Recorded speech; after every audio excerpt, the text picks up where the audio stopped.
My name is Victoria, and I turned 24 today. But instead of celebrating with friends or blowing out candles, I was pulling a 12-hour shift at the hospital. I thought the day would be uneventful, just another long rotation caring for patients. I was wrong. Around midday, my phone buzzed in my pocket.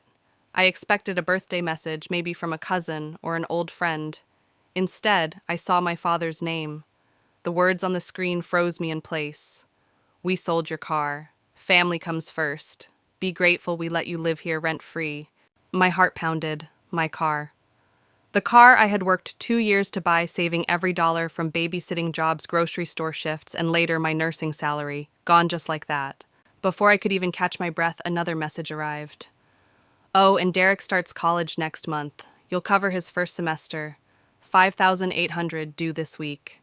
I remember gripping the phone so tightly, my knuckles ached. A cold wave washed over me. They had taken from me before scholarship money, gifts from relatives, anything they deemed family property. But this felt different. This was theft. This was betrayal. This was my independence ripped away on the very day I was supposed to feel most alive. I slipped into the supply closet for privacy, my mind spinning.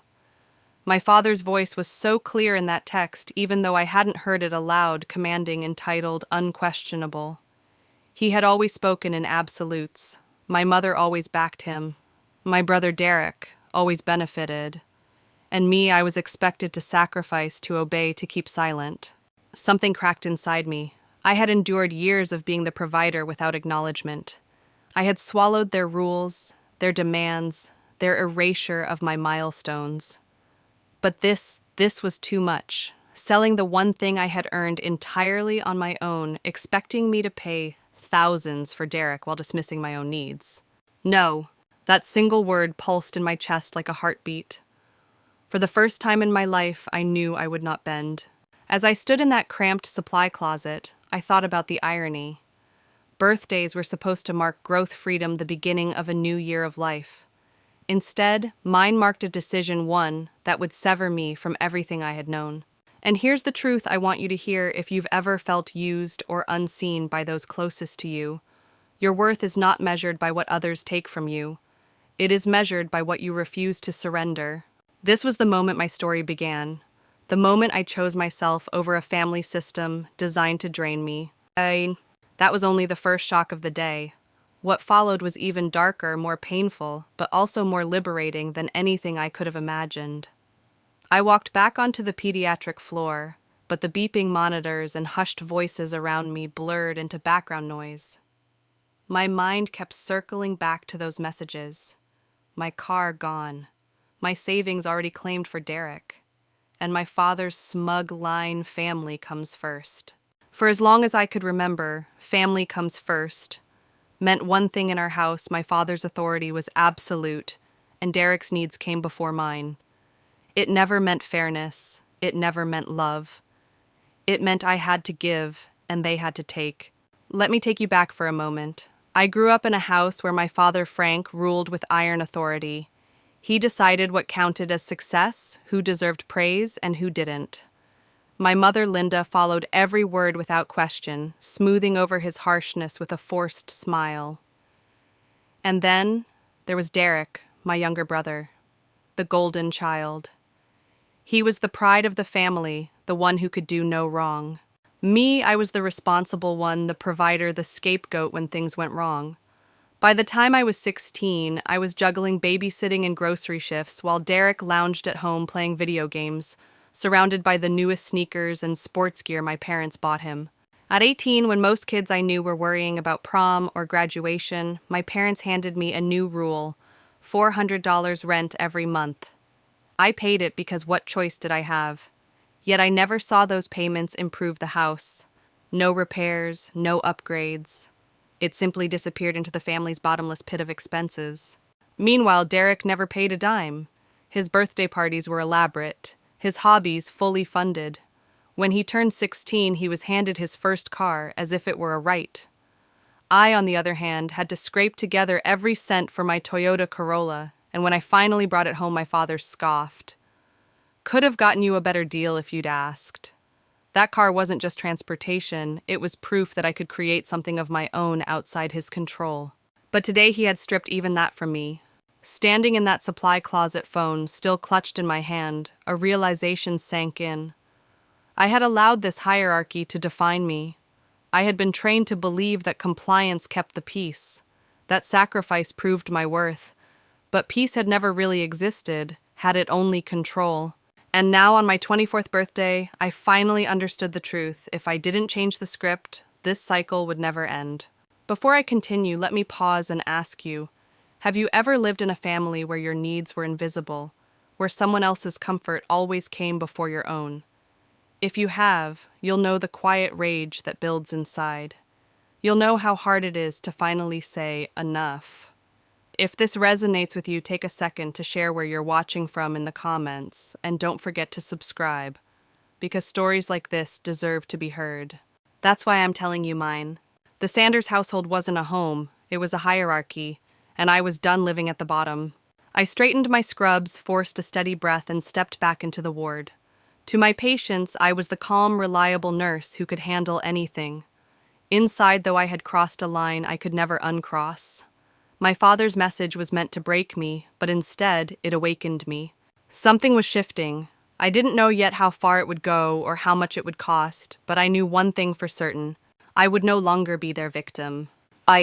That night when I returned home for my so-called birthday dinner, I would face them. And for the first time in 24 years, I would not back down. The bus ride home that evening rattled louder than usual.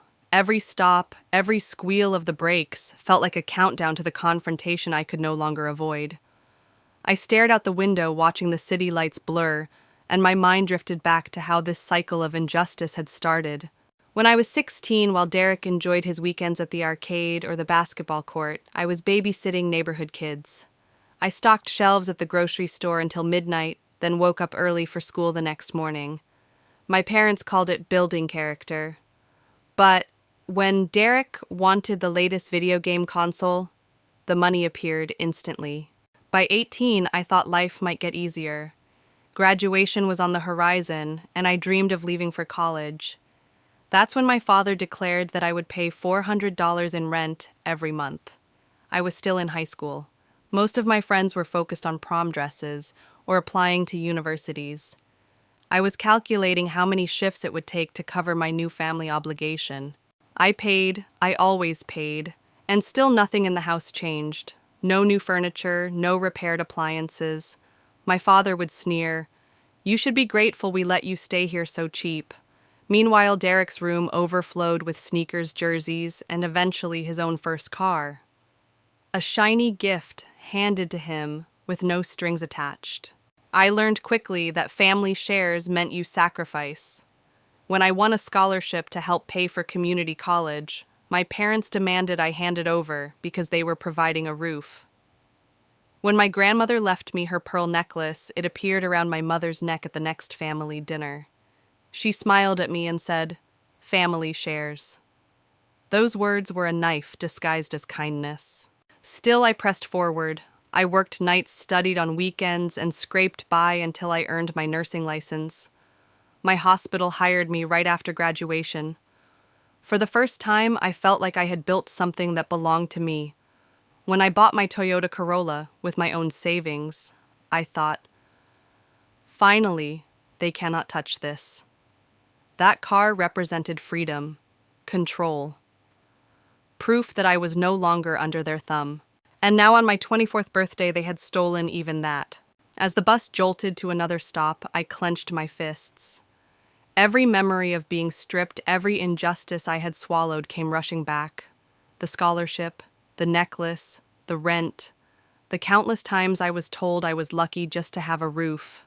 Lucky. Lucky to be used, lucky to be overlooked, lucky to pay so Derek could thrive. I felt my jaw tighten, no more.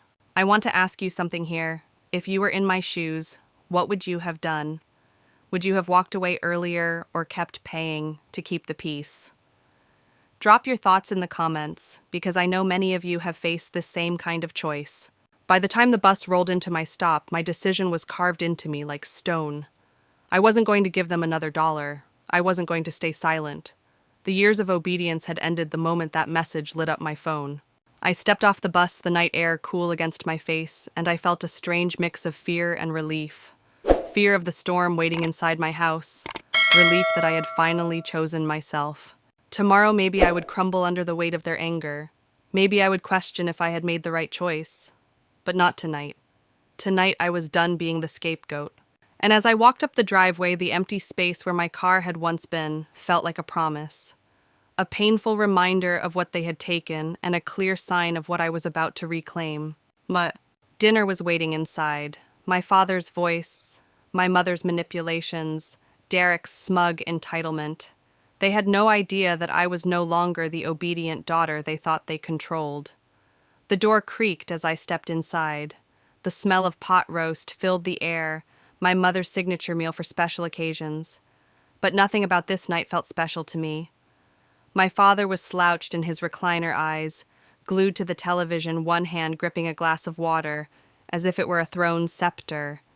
He didn't even turn his head when he called out, "There she is. Birthday girl finally home. Dinner's almost ready." His tone carried no warmth, no hint of celebration, just ownership. I set my work bag down, slowly scanning the room. The good dishes were laid out on the table, candles flickering in the dining room. This wasn't a celebration, it was a stage. A carefully set trap, disguised as family dinner. I glanced toward the driveway through the window, hoping for a miracle. But the empty patch of concrete where my Corolla had sat that morning confirmed it. My car was gone, my freedom stolen. When I walked into the kitchen, my mother turned, wiping her hands on a towel. "Let's not start the evening with arguments," she said softly, as if anticipating what was about to erupt. "I made your favorite dessert." I bit back a laugh that felt more like a choke. Chocolate cake wasn't going to erase fraud. It wasn't going to buy back my car. The sound of heavy footsteps on the stairs broke the moment. Derek bounded down with a wide grin plastered across his face. "Hey, tuition fairy," he joked, nudging my arm. "Dad says you're covering my first semester. Perfect timing since I just ordered my new laptop." His words were salt on an open wound. The entitlement in his tone burned through me. I forced myself to stay calm, but inside something snapped. Years of swallowing insults, years of carrying burdens that weren't mine, years of being erased, all of it funneled into a single thought: I will not do this anymore. We sat at the table, the clinking of silverware and the hum of forced small talk filling the room. The weather, hospital gossip, Derek's dorm assignment, not one word about my birthday, not one word about my car. They spoke as if none of it mattered, as if their betrayal was normal. I picked at my food, barely tasting it. My father chewed loudly, his gaze shifting between me and the flickering candlelight. Finally, he cleared his throat, his voice carrying the weight of command. "So about Derek's tuition, we need the check by Friday. University wants first payment before orientation." The words landed like a gavel. The trial had begun. I set my fork down carefully, steadying my breath. "I'm not paying Derek's tuition," I said. My voice was calm, but each word carried steel. Silence crashed over the table. My mother froze mid-motion with the serving spoon. Derek's grin faltered. My father's knuckles tightened around his glass, his jaw hardening. "What do you mean you're not paying?" he asked, voice low controlled, but his eyes flashed with fury. "It means no," I said. "I'm not giving you $5,800. I'm not covering Derek's education. And you had no legal right to sell my car." My mother gasped, her hand flying to her chest. "Victoria, be reasonable. We've given you everything. A home support through nursing school meals every night." I cut her off. "I paid for nursing school myself. I pay rent. I buy groceries. And that car was mine. Paid with my money titled in my name until Dad forged his signature and took it from me." The mask cracked. My father slammed his glass onto the table, water spilling across the cloth. His voice boomed. "You ungrateful little, after everything we've done for you. You live in our house practically free." I leaned forward, my voice unwavering. "I pay $400 every month, plus utilities, plus groceries. That is not free." For the first time, Derek's smug expression faltered. He glanced between us, confusion clouding his face. "Wait, so you're not paying my tuition? Dad said it was all arranged." "No, Derek," I said firmly, turning to him. "I'm not paying your tuition. Dad sold my car illegally. You'll need to apply for student loans like everyone else." The air grew thick with tension. My mother began to cry, tears streaming down her face, her usual tactic when things spiraled beyond her control. "Why are you doing this to us? To your brother? We're family." I met her eyes, my voice cold but clear. Family doesn't steal. Family doesn't forge signatures. Family doesn't demand someone's savings as if it's owed. My father's face turned a deep shade of red. He pushed back his chair, standing over me. "You have two options, Victoria. Either you write the check for your brother by Friday, or you find somewhere else to live. Family comes first, and if you can't prioritize family, you don't deserve to be part of this one." I stood slowly, rising to meet his glare. "Is that your final decision?" He leaned closer, his voice a hiss. "If you walk out that door without agreeing to help, you're dead to me. Dead to me. No daughter of mine would be so selfish." But this time the threat didn't land. This time I wasn't afraid. Something inside me had shifted, and there was no turning back. So, the ultimatum had been given, but for the first time I was ready to give my own. The silence after my father's threat hung in the air like smoke from a fire that had yet to burn out. My mother's sobs echoed in the dining room, but her tears no longer pulled at me the way they once had. Derek sat, frozen, torn between entitlement and dawning realization. And my father, he stood tall, furious, certain that his ultimatum had cornered me. But what he didn't know was that I had already chosen. His words were supposed to frighten me back into obedience. Instead, they confirmed what I had suspected for months, that every move, every decision had been part of a plan. The acceptance letters, the celebration dinners, the endless praise of Derek's future. None of it was simply joy, it was strategy. They had been grooming me, setting me up to fund his education while erasing my independence. I looked at my father, steady and calm. "If that's the choice, then I'll leave." For a moment, shock flickered across his face. He wasn't used to resistance. He wasn't used to no. I stood and excused myself from the table, ignoring my mother's cries and Derek's confused protests. Upstairs, I closed my bedroom door and leaned against it, my heart pounding, but my mind sharp. I pulled out a notebook, the same one I had used for study schedules and budget tracking. Tonight, it would become my record of truth. I listed every dollar I had paid since I was 18. Rent, utilities, groceries, the scholarship that vanished, the jewelry that disappeared, and now the Corolla worth $12,000 stolen with a forged signature. By the time I finished, the total neared $43,000. My hands trembled, not from fear, but from clarity. This wasn't just manipulation, it was theft, it was exploitation, and it was systematic.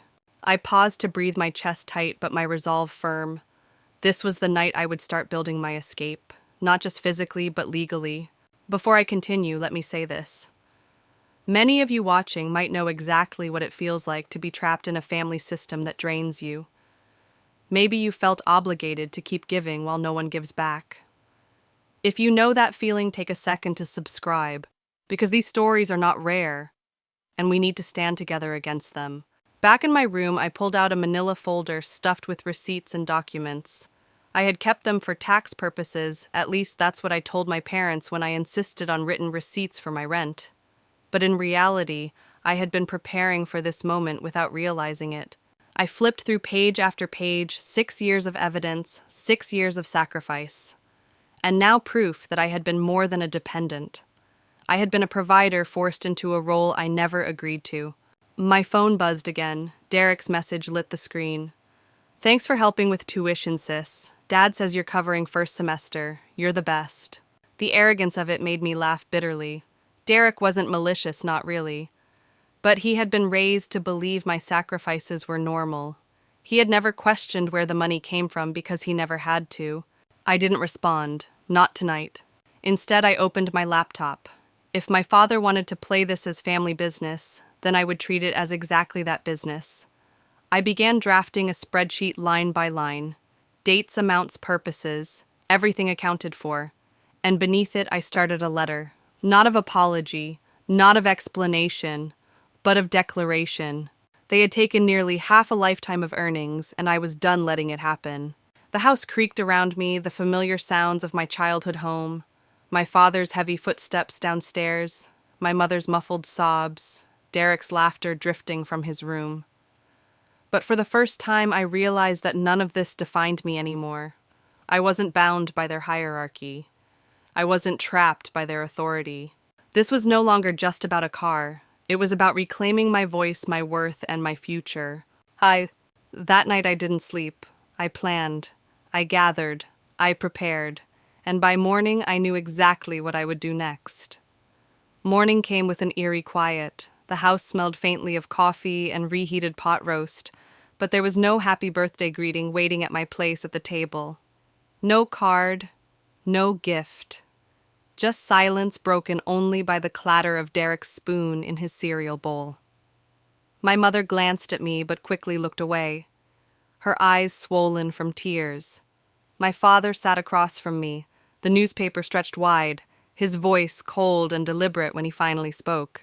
Friday, 5,800. Don't test me. I didn't answer. I simply sipped my coffee and studied his face. The man who had spent my whole life convincing me that obedience was survival. The man who thought love was measured in control. Inside, I was no longer afraid. I was calculating. That day at the hospital, the weight of my decision pressed against me like a second skin. I dispensed medications, charted vitals, and smiled at anxious parents. But behind the mask of composure, my mind replayed the night before. Every detail, every word, every moment when I had finally said no. Around noon, my colleague Amelia appeared at the nurse's station with a cupcake topped with a single candle. "Make a wish," she whispered, careful not to draw attention. Her kindness nearly broke me. Tears stung my eyes not because of the cupcake, but because of the stark contrast. A coworker who had known me for only a year showed more genuine care than my parents had in decades. I closed my eyes and made a wish not for a new car, not for riches, but for freedom. After my shift ended, I canceled dinner plans with friends. They were disappointed, but I couldn't tell them the truth yet. I needed clarity before I spoke aloud what I was about to do. The bus ride home was long, each stop hammering the decision deeper into me. I was leaving, not just for a night, for good. The house was staged again when I arrived. The good dishes still on the table, the pot roast reheated, my mother fussing with dessert plates. "We can talk about this calmly," she said, her voice sweet but brittle. My father didn't look up from his chair. Derek bounded in, oblivious as always. I sat through the meal in silence. Every bite tasted like ash. And then my father leaned forward, his voice commanding. "The check, Victoria. Friday." That was the moment I spoke with finality. No, not this time, not ever again. He slammed his fist against the table. My mother burst into tears. Derek sputtered in disbelief, but I didn't waver. I had rehearsed this moment in my head all day, and now the words flowed with clarity. "You stole my car. You forged my name. You've taken thousands from me over the years, calling it family duty. But family doesn't steal. Family doesn't exploit. And family doesn't silence their own daughter to bankroll their golden child." The room erupted. My father shouted, my mother pleaded, Derek whined about his future. But through the chaos, I felt something extraordinary: peace. 'Cause I wasn't backing down. That night, after the house quieted, I began packing. 2 suitcases, a backpack, and a folder of documents. Clothing, nursing gear, personal papers, receipts from 6 years of rent, bank statements, proof of ownership of my car, evidence of every dollar siphoned from me. The house creaked with familiar night sounds as I moved silently, careful to avoid the noisy step on the staircase. Years of night shifts had trained me to walk like a ghost. By midnight, I was nearly done. At 3 in the morning, I would leave this house for the last time. And I wasn't leaving empty-handed. I was leaving with the truth. Because this wasn't just a birthday. It was a rebirth. 3 in the morning arrived like a thief. The house slept in uneasy silence, but I was wide awake, fully dressed, suitcases lined up neatly by the door. Each zipper pulled shut felt like another chain breaking. I had spent 24 years inside these walls, yet tonight the air felt foreign, almost suffocating. I moved like a shadow down the staircase, each step rehearsed to avoid the squeaky floorboards. My father's snores thundered from the master bedroom, a sound that had once made me feel trapped now, only reminding me how small his world truly was. My mother's restless turning creaked the old mattress. Derek's video game console hummed faintly behind his door. None of them stirred as I passed. In the kitchen, I placed a thick folder squarely on the counter. Across the top, in bold black letters, I had written, Family Financial Accounting. Inside 27 pages of evidence, rent receipts, bank statements, the forged title to my car, and a tally of $43,000 siphoned from me over the years. I didn't hide it. I wanted them to find it, to choke on the truth. Beside the folder, I left nothing else. No apology, no explanation, just the facts. When I stepped outside, the chill of early morning wrapped around me. The driveway gaped empty where my Corolla should have been. That vacant patch of concrete was the perfect metaphor for what they had stolen. Yet as I stood there waiting for the Uber I had called, I realized something profound. An empty space can also be a beginning. The headlights of a small sedan approached. The driver, a middle-aged woman named Patricia, popped the trunk without asking questions. She glanced at my suitcases and then at my face. Her only words were, "Long night." I smiled faintly. Long life, but it's getting better. The car pulled away from the curb, and I watched the house shrink in the rearview mirror. For the first time in years, I felt light. The weight of forced obligation, of constant demands, of silent suffering, it all began to lift. As the city lights stretched before me, I wondered how many others had endured the same quiet exploitation from their own families. How many had swallowed the phrase, "family comes first," when it really meant your sacrifice comes first. Maybe you have lived it too. Maybe you've carried burdens that were never yours to carry. If that's you, tell me in the comments what moment finally pushed you to say enough. Your stories matter as much as mine. When we reached Amelia's apartment building, she was already waiting in the lobby, her hair tousled from sleep, but her eyes sharp with concern. She wrapped me in a hug before I could even speak. "Guest room's yours for as long as you need," she said.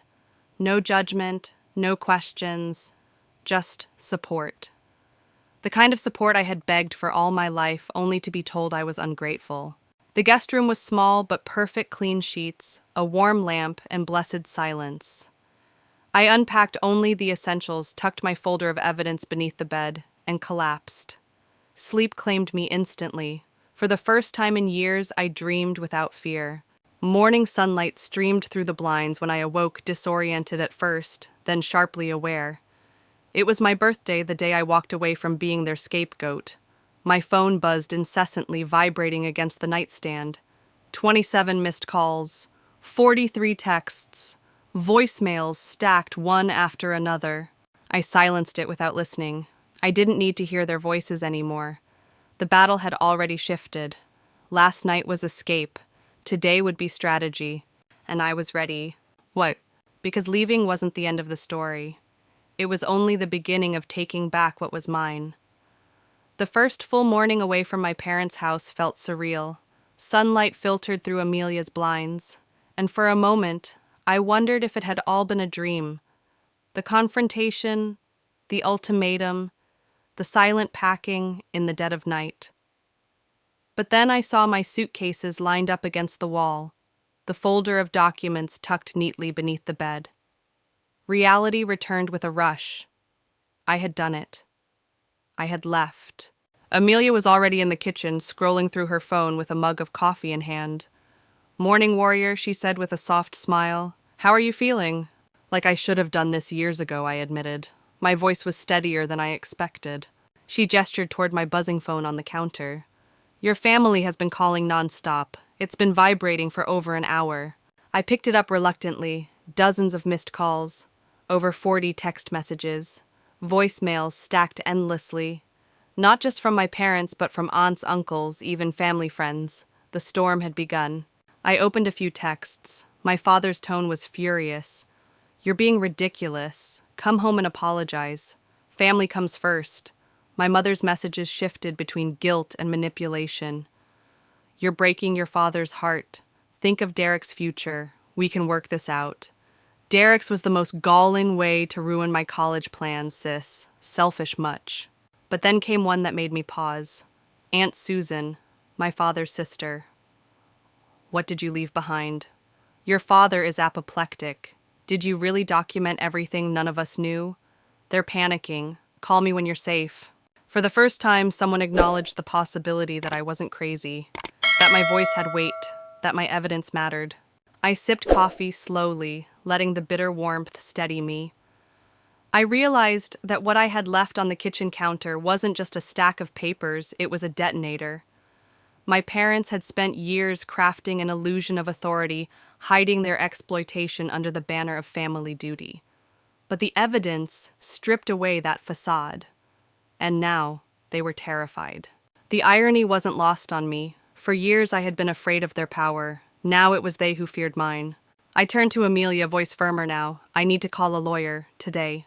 She nodded without hesitation. I'll drive you. Later that morning, I sat in a quiet office across from Judith Bennett, an attorney who specialized in family financial abuse.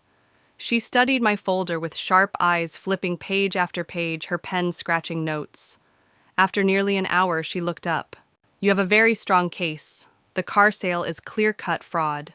The forged title alone could trigger criminal charges. The rent payments, though murkier, establish a consistent pattern of financial exploitation. Combined, it paints a compelling picture. Her words lit a spark of validation inside me. For so long, I had doubted myself, wondered if I was overreacting, if I was selfish for wanting boundaries. But here was a professional confirming what I had always known. Deep down, I was not crazy. I was exploited. Judith outlined our plan. First, a formal demand letter for the $12,000 from the car sale. Second, documentation submitted to local authorities regarding the forgery. Third, preparation for civil action if necessary. Most cases like this settle once the exploitative party realizes exposure is imminent, she explained. No one wants this kind of abuse made public, especially with evidence this thorough. I nodded each step, solidifying my resolve. This wasn't just about reclaiming money, it was about reclaiming myself. By afternoon, Amelia and I toured an apartment complex recommended by another nurse. The available one-bedroom wasn't luxurious, but it was clean, safe, and within my budget. I signed the lease on the spot, paying the deposit from my savings. As I held the keys in my hand, I thought of my father's sneer when I first bought my Corolla. Could have gotten you a better deal. This time he had no say. This key, this space, this choice was mine. I returned to Amelia's that evening, exhausted but lighter.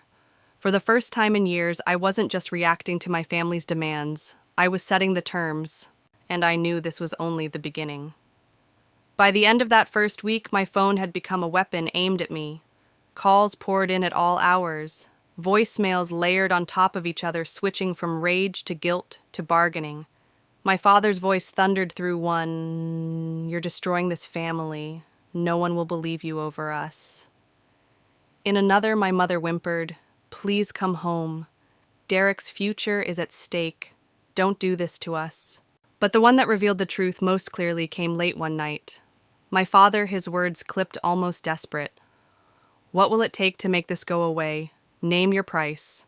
There it was, years of exploitation reduced to another transaction. He hadn't understood it all. He thought my silence could still be bought. I didn't answer. Instead, I forwarded every voicemail to Judith, my lawyer. Each message wasn't just manipulation, it was evidence. Proof of a family system collapsing under the weight of its own corruption. Meanwhile, extended relatives began chiming in. Cousins I hadn't spoken to in years messaged me. "Your dad says you're making things up. Is it true?" Others admitted they were shocked by the documents I had left behind. Aunt Susan, the one relative who seemed genuinely horrified, called me every evening. I never knew, she whispered one night. "I always thought Frank was strict, but this is something darker." Her validation mattered more than I wanted to admit. It reminded me I wasn't crazy for seeing the abuse. But if you've ever broken away from a toxic system, you know this moment, the point where pressure intensifies. The abusers scramble to regain control. They recruit allies. They twist the narrative. They make you question whether walking away was worth the cost. And I'll be honest, there were nights when doubt clawed at me. Was I heartless? Was I selfish? Was I really going to cut ties forever? If you're still listening, I want to leave you with a question to hold on to. What would you have done if it were your father threatening to erase you unless you paid? Would you fight back, or would you stay silent for the sake of peace? Think about it and stay with me, because what happened next turned the entire story upside down. The legal process moved quickly. Judith filed a formal demand letter for the $12,000 from my car plus additional compensation for years of coerced payments. She also reported the forged title transfer to the authorities. This is fraud, plain and simple, she told me. They won't be able to explain this away. Almost immediately, panic spread through my family. My father's calls shifted from threats to frantic explanations. You misunderstood. It wasn't fraud, just a clerical mistake. Then back to rage. If you pursue this, you'll regret it for the rest of your life. The cycle was predictable, now. Anger, guilt, bargaining, repeat. But I had something stronger than their voices. I had proof. At the same time, my life outside that house began to rebuild. My new apartment wasn't perfect. The walls were beige, the furniture sparse, but it was mine. I slept without fear of footsteps outside my door. I ate dinner without bracing for insults. And for the first time, I allowed myself to imagine a future not dictated by their demands. Yet even as freedom took root, the storm raged harder. My father tried to access my bank accounts. Fraud alerts lit up my phone. Derek messaged in confusion, Dad keeps changing his story about the car. Mom slipped and mentioned Grandma's jewelry too. What's real? The cracks were spreading. The golden child was beginning to see the truth. And then the knock on my apartment door came.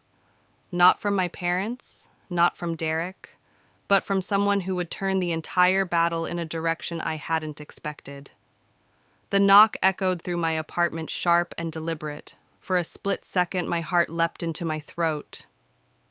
I half expected my father, standing there red-faced, ready to drag me back home with threats and accusations. But when I opened the door, it was Aunt Susan. Her eyes were tired, her hair pulled back hastily, and in her hand was a folder, bulging with papers. I had to see you, she said quickly, stepping inside before I could even invite her. Frank is unraveling. He's shouting at neighbors, calling lawyers, trying to control the story. But the documents you left, they've shaken everything. She set the folder on my kitchen counter and pressed a hand to her chest.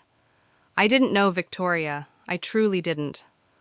All these years I thought you were just independent, that you didn't need help. I never realized you were carrying the weight of everyone else's comfort. Her voice cracked. Your grandmother warned me once. She said your father had a dangerous way of confusing control with love. I should have listened. I stood frozen, unsure how to respond. For so long, every adult in my family had looked away, had accepted the dynamic as just the way things were. Now seeing genuine regret in her eyes, I felt the smallest flicker of hope. Maybe I wasn't completely alone in this bloodline. Susan slid a stack of papers toward me. These are emails and notes from years ago. Times your father manipulated family finances. Times he demanded help from me too. I never kept records like you did, but I want you to have these. Maybe they'll strengthen your case. I thumbed through the pages. Each one added fuel to the fire. More evidence of a man who had built his kingdom on everyone else's sacrifice. But what stunned me most wasn't the documents. It was Derek's name scribbled in Susan's handwriting. He came to me yesterday, she said softly. He's confused. He told me Dad always said you were happy to help, that you never complained. But now he's seen the proof. He's starting to question everything. The golden child, the untouchable one, was finally seeing cracks in the illusion. I sank into a chair, my hands shaking as I held the folder. I don't know what to believe anymore, I admitted. Part of me still feels guilty, like I'm betraying them. But another part of me knows this is the only way to survive. Susan reached across the table, her voice steady. Survival isn't betrayal. Choosing freedom isn't betrayal. What they did to you, that was betrayal. Her words pierced something inside me. For years, my parents had twisted loyalty into a leash. Now here was someone finally cutting that rope. I want to pause here and ask you something. Have you ever had a moment when the people who should have protected you instead tore you down? when you realized survival meant breaking away, even if it meant losing them. Share your thoughts below because your voice might be the one someone else needs to hear. By the time Susan left, night had fallen. My apartment was dim, the beige walls casting long shadows. I looked around at the bare furniture, the suitcases stacked in the corner, the emptiness that might have felt lonely a week ago. But tonight, it felt powerful. This was mine. Chosen by me, built by me. The storm outside my walls was only getting stronger. My parents were scrambling. Derek was unraveling. Extended relatives were whispering. And now, with Susan's support and new evidence, I held more leverage than ever. Yet, deep down, I knew this was only a step. The real confrontation still loomed. Not another dinner table argument. Not another ultimatum shouted across a room. But a confrontation written in law, stamped by courts, undeniable to anyone who tried to silence me. I would be ready for it. The following days blurred into a whirlwind of paperwork, phone calls, and endless buzzing from my silenced phone. Every time I switched it on, a flood of messages awaited me. My mother begging my father, threatening Derek, confused extended relatives, demanding explanations. But I no longer engaged. I forwarded everything to Judith, my lawyer. Evidence, not emotional bait. Judith moved fast.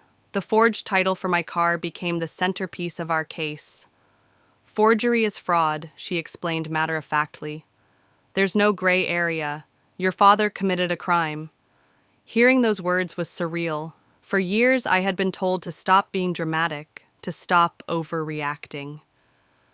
Yet, here was a professional stating clearly I was right all along. She filed a formal demand letter, $12,000 for the car plus additional damages. She prepared a packet for local authorities documenting the fraudulent transfer. And she warned me, be prepared. They'll panic. They'll push harder. But that pressure is a sign you're winning. She was right. The moment the demand letter landed, my father's tone shifted again. His voicemails oscillated between rage and pleading. You'll ruin us if this goes public. Do you really want to destroy your own family? Let's settle this privately. No lawyers. His desperation bled through every word. Meanwhile, Derek reached out again, this time with something different. I've been reading what you left behind. I had no idea. I thought Dad was telling the truth when he said you were happy to help. I'm sorry. I didn't see it. For the first time, guilt flickered in his words. Maybe, just maybe, the golden child was waking up from his privilege-induced haze. Outside the legal chaos, I was building my new life piece by piece. My apartment, though small, was becoming home. I bought a second-hand couch, hung photos of friends who felt more like family, and filled the space with small plants Amelia gifted me. Each detail reminded me this life was mine, untouched by their control. Still, there were nights when loneliness whispered at my edges. I would sit on that couch staring at the beige walls, wondering what it meant to cut ties with the people who raised me. Could I still call them family? Did I want to? Or had they forfeited that title the moment they sold my car and demanded my savings? The questions lingered heavy and unanswerable. But every time doubt rose, I remembered the empty driveway, the missing necklace, the rent receipts. And I reminded myself love doesn't come with an invoice. One evening, Amelia cooked dinner for both of us. As we ate, she looked at me seriously. You're not just fighting for money, you know. You're fighting for the right to live without chains. Her words sank deep. She was right. This wasn't only about $12,000 or even $43,000. It was about the years of my life stolen by fear and obedience. It was about reclaiming the power to say no. I looked around my apartment, the chipped table, the worn couch, the plants leaning toward the window. Imperfect, yes. But every piece had been chosen by me, not imposed by my father's authority. I want to ask you this. What would freedom look like in your life? If you could cut one toxic tie, if you could walk away from one chain, what would it be? Leave your thoughts in the comments, because sometimes naming that chain is the first step toward breaking it. The legal storm was building. My father had contacted 3 different lawyers, but none of them would take his case once they saw the evidence. Rumors swirled through the family that he was unraveling his pride, cracking for the first time. My mother cycled between weeping and sending manipulative messages through relatives. Derek was silent now, perhaps realizing his college dreams would have to be built the way mine were on his own effort. And me, I was no longer just surviving, I was preparing for victory. Wait, because soon there would be consequences my parents couldn't escape. It was nearly 2 weeks since I had walked out of my parents' house, and the fallout was still spreading like wildfire. My phone remained flooded, calls, texts, voicemails, all repeating the same cycle of anger, guilt, and bargaining. But I had learned to mute it to save every word as evidence instead of letting it pierce my heart. Then came the news that shifted everything. Aunt Susan called her voice taut with urgency. "Your father tried to report your car as stolen," she said. "The police asked for the title." When he handed over the altered document, the officer spotted the forgery immediately. "They're talking about possible charges." I closed my eyes, leaning back against my apartment wall. So it was happening. The lies that had always been hidden inside family walls were finally spilling into the open. For years, I had been painted as ungrateful, dramatic, selfish. Now the truth was undeniable. Susan went on, her tone softer now. "Your mother hasn't stopped crying. Derek's applying for student loans. Frank's furious, says you've destroyed everything. But Victoria, you didn't destroy it. You just exposed it." Her words echoed in me long after we hung up. Exposed. That was the right word. I hadn't created the rot, I had simply pulled back the curtain. That evening, I sat alone at my small dining table, staring at the settlement letter Judith had just forwarded me. My father's attorney was already negotiating. They were willing to pay back not only the value of my car, but additional compensation for years of financial abuse. The figure $38,000. It wasn't the full amount they had taken, but it was more than I expected. Proof that their pride was bending under pressure. Proof that I had finally forced them to see me not as their scapegoat, but as a woman who would no longer be silenced. Still, part of me trembled, because settlement meant finality. It meant closing a chapter I had lived in for 24 years. It meant admitting that reconciliation, the dream of one day being loved and respected by my parents, was dead. I thought back to the night I left, to the way my father had hissed, "You're dead," to me across the dinner table, to the tears in my mother's eyes that were never about me, only about losing control, to Derek's clueless grin when he called me tuition fairy, and then I thought about Amelia's cupcake with a single candle, about Susan's steady voice saying, "Survival isn't betrayal," about the keys to my new apartment clutched in my hand. Which version of family did I want to carry forward? I leaned forward, pen in hand, ready to sign the settlement. But before I did, I whispered to myself, "This is not the end. This is the beginning." And I want you to think about that too. Every story has a twist. Sometimes the moment you think you're losing everything is the very moment you're gaining freedom. Stay with me, because what came next wasn't just about money. It was about rewriting my entire life. When the settlement check finally arrived by certified mail, I didn't cry. I didn't celebrate. I simply held it in my hands and breathed. $38,000, not a gift, not charity, restitution, a piece of the freedom they had stolen. I deposited it carefully, dividing it between a savings account, an emergency fund, and the down payment for a used car. Each transaction felt like a declaration I will never let them take from me again. That night, Amelia invited a few coworkers over. They brought small gifts for my apartment plants, framed photos, even a replacement stethoscope charm. To Victoria, Amelia toasted, who finally realized her worth isn't measured by those who try to diminish it. I felt my chest swell with something I hadn't felt in years. Not pride, not relief, but belonging.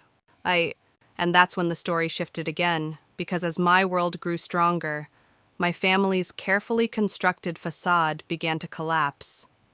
The settlement had been signed, sealed, and deposited, but the aftershocks of my departure were only beginning to ripple outward.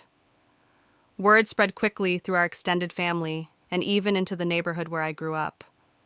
The perfect image my parents had worked so hard to project was crumbling, and they had no control over the narrative anymore. Susan called again, her voice heavy but steady. "Everyone knows now. Your cousins, your uncles, even the neighbors. People are shocked. Frank's temper has gotten worse. He's yelling in public. Your mother is embarrassed to leave the house. And Derek, he's finally asking questions they can't answer. I sat on my small couch, listening in silence. The beige walls of my apartment no longer felt empty, they felt safe. They held my secrets, my freedom, my future. Derek reached out the next day, not with entitlement this time, but confusion. Dad always said you were fine helping out, that you volunteered. But Mom slipped about Grandma's jewelry, and now I don't know what's true. Did they really take your scholarship? Your car money? All those years of rent? For the first time in our lives, my brother sounded less like the golden child and more like a boy betrayed. I texted back simply, yes, every word is true, and I have the proof. His response came slowly, I'm sorry, I didn't see it. I didn't want to see it. I didn't forgive him instantly, but his words cracked something open, a possibility of rebuilding not under our parents' rules, but on equal ground. Meanwhile, my father's silence grew louder. After the settlement, he stopped calling directly, letting my mother or others carry messages. According to Susan, his pride had been shattered more than his wallet. He doesn't understand why you didn't just settle this within the family, she said. He still thinks you betrayed him instead of realizing he betrayed you. Her words stung, but they also clarified something. My father would never see me as more than a resource he lost control of. He would never apologize, and I no longer needed him to. I want to pause here and speak directly to you. Breaking away from a toxic family system isn't just about money or distance.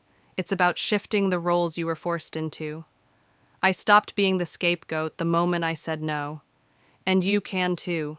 If you believe these stories matter, subscribe and stay connected. You never know whose life your voice might change. Outside of family chaos, my career flourished. The hospital confirmed my promotion to charge nurse on the pediatric floor, and whispers of future leadership roles followed.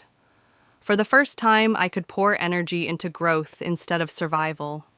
My co-workers became my true support system, people who celebrated me without strings attached. On weekends, Amelia and I furnished my apartment piece by piece, a table from a thrift store, a rug from a yard sale, plants that slowly filled the balcony with color. Each item reminded me of something simple yet profound choice. For once, every corner of my life was chosen by me, but even in the safety of my new life, the old one reached for me. Messages still trickled in through relatives. My mother sent notes through Susan, always tinged with guilt. The house feels empty without you. Your father doesn't sleep. Please come back before it's too late.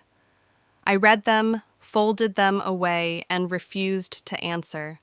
Not because I hated her, but because I finally loved myself enough to protect my boundaries.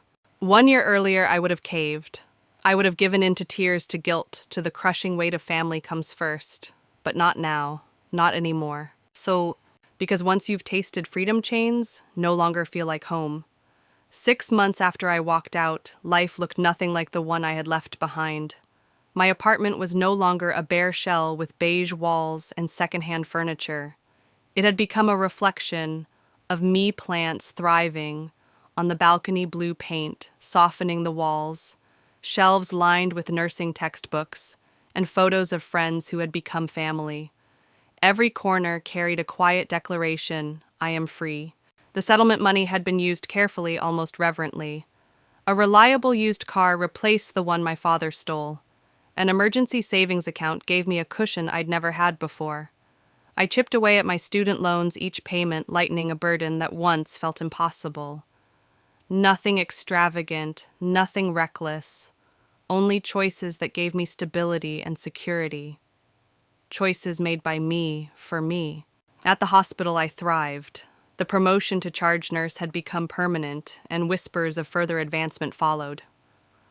For the first time, I could imagine a career unshadowed by constant financial sabotage. I signed up for additional certifications, investing in myself, instead of watching my hard-earned money vanish into the black hole of family expenses. Even my relationships shifted.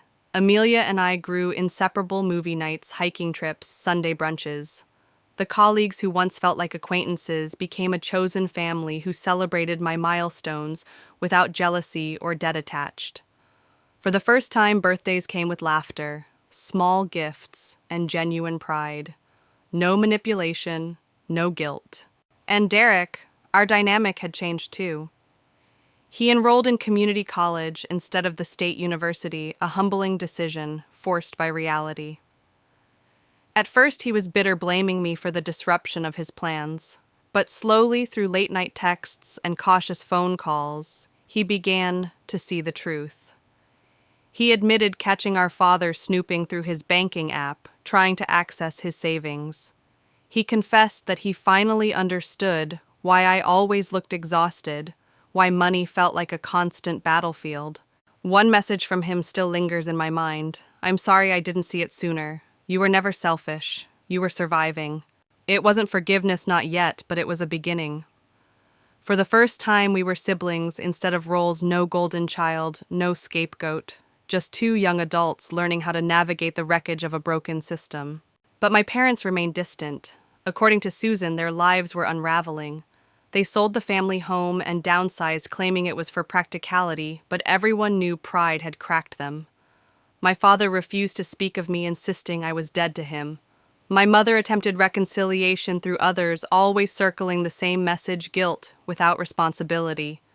"She misses you. The house feels empty. Please come back." But never. "We were wrong." Never. "We're sorry." The closest I came to acknowledgement was when Susan handed me a sealed envelope she found left on my old bed. Inside was my grandmother's pearl necklace, and earrings returned without note or explanation.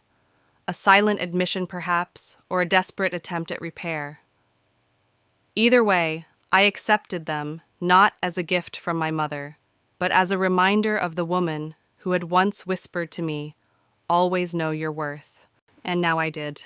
I want to ask you something. If you were handed back one stolen piece of your life, an heirloom, a dream, a piece of freedom, would you accept it, or would you send it back? Tell me in the comments, because I know some of you have faced choices like this.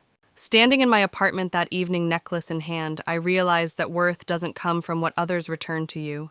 It comes from what you decide never to surrender again. The year since my 24th birthday had been filled with endings, but it was also filled with beginnings, ones my parents could never take from me again.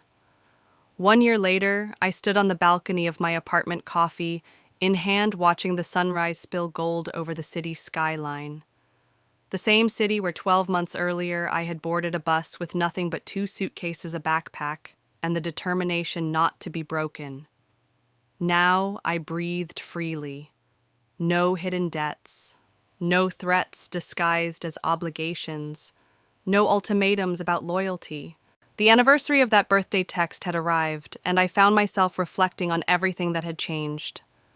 My parents remained distant shadows, still alive but no longer holding power over me.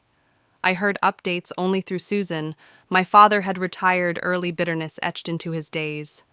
My mother struggled with her health but still refused to acknowledge her role in the fallout. They lived in a smaller home, now stripped of the image they once guarded so fiercely. Derek, however, was different. He visited me often, sometimes just to sit on the couch and talk about classes, sometimes to admit things he had uncovered about our parents. One evening he told me softly, "Dad tried to open my savings account again." That's when I finally understood. It was never about me or you. It was always about control. His words told me he had crossed into a new understanding. We were no longer rivals in a rigged game. We were survivors of the same system. I built new traditions, too. Holidays once filled with tension at the family table were now spent with Susan and her husband, with Amelia and my friends from the hospital. Laughter replaced shouting. Choice replaced duty. Belonging replaced hierarchy. Career-wise, I thrived. My role as charge nurse grew into leadership opportunities. Administrators hinted at management tracks. I took on certifications I'd once put off because of money. Each step forward reminded me I had been right to leave. The weight of financial exploitation no longer anchored me, and yet there were moments of grief too. Standing in my quiet apartment at night, I sometimes thought about the family I had wanted, the parents who might have been proud of me, who might have celebrated my milestones instead of erasing them. That loss was real, but grief is not the same as regret. I never regretted leaving. Because leaving gave me everything I had now: peace, independence, and the power to choose who deserved a place in my life. One evening, Susan shared something that crystallized the entire journey. Your grandmother once told me, she said, "Family isn't about blood, it's about respect, about love without strings." She would be proud of you, Victoria. You've built that family for yourself. She was right. My family now included friends who brought cupcakes to hospital shifts, a brother learning to unlearn his privilege, and an aunt who chose truth over loyalty to silence. It included every person who saw me not as an ATM, not as a scapegoat, but as myself. And that brings me to you, the one listening to my story right now. Maybe you faced something similar. Maybe you've been told that family comes first, when what it really meant was your sacrifice comes first. Maybe you've been guilted, silenced, or drained until you wondered if love was supposed to feel like chains. I'm here to tell you it isn't. Love doesn't steal. Love doesn't forge signatures. Love doesn't demand your freedom as payment. So ask yourself, what boundaries do you need to draw? What chains do you need to break? And when you're ready, don't just stop at this story. Join me in the next one, because there are countless voices rising against toxic legacies, and you'll want to hear them. The morning sun glowed brighter, warming my skin. 1 year ago, I had lost my car, my savings, and my so-called place in the family. Today, I stood stronger than ever. Because the truth is, this walking away wasn't the end of my story. It was the beginning of the life I deserved. When I look back now, I see that the real gift wasn't the settlement money or even the new apartment. The real gift was clarity. Clarity that I am not defined by what others take from me, but by what I choose to protect. There are still moments when the old doubts creep in. Sometimes I wonder what might have happened if I had stayed, if I had written that check for Derek, if I had pretended once again that everything was fine. But then I remember the emptiness I carried all those years, the constant fear of the next demand, the way my milestones were stolen before I could even celebrate them. And I know I chose the only path that led to peace. Life now isn't perfect, but it is mine. I wake up in a home I built, surrounded by people who respect me, with a career that grows because of my effort, not despite sabotage. I laugh more easily, I breathe more deeply, and I carry my grandmother's words in my heart every day: always know your worth. If my story has taught me anything, it's that family is not measured by DNA, but by respect, trust, and love without conditions. Sometimes the bravest act is not holding on, but letting go. So if you are listening and you recognize parts of your own life in mine, let this be your reminder: you deserve better. You deserve freedom. And you deserve to build a life that reflects who you are, not what others demand from you. Walking away was not the end of my story. It was the beginning of everything good that followed. And for the first time, I am truly free.